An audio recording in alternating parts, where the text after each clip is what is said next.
என்ன சமையல்னு பார்க்கலாமா வாங்க. இன்றைக்கி வந்து ரச சாதம் தான் பண்ணியிருந்தேன். ரச சாதம் வைக்கலாமா? இப்போ ஃபஸ்ட்டு 2 பேருக்குமே சாப்பாடு தான். ரச சாதம் வச்சு அப்புறமா அதுக்கு கூட்டு வந்து வெண்டைக்காய் பொரியல் தான் வச்சுருந்தேன். ஸ்நாக்ஸுக்கு வந்து கொய்யக்காய் வச்சுருந்தேன் 2 பேர்த்துக்குமே, பசங்க 2 பேருக்குமே. அப்புறமா மார்னிங் பிரேக்ஃபாஸ்ட் வந்து தக்காளி சட்னியும் தோசையும் தான் சாப்பிட்டாங்க. இப்போ வந்து இடையில இருக்கிற மிளகாவை வந்து வத்தல் போட்டிருந்தேன். ஸோ அதை வந்து பசங்க தெரியாமல் சாப்பிடக்கூடாதுல்ல, அதனால் அதை மட்டும் நான் எடுத்துட்டேன் வெளியில். அப்போ தான் அவங்களுக்கு சாப்பிட ஈஸியாக இருக்கும், நான் அதனால் எடுத்துட்டேன். பேக் பண்ணிடலாமா?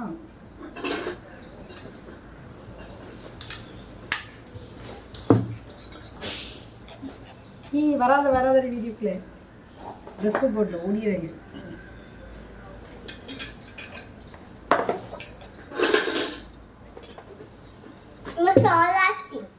சோறு வச்சாச்சு,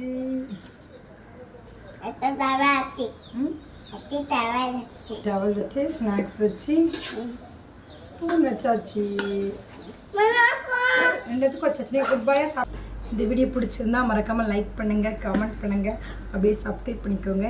இன்னொரு வீடியோவில் பார்க்கலாம். பாய் ஃபேமிலிஸ்.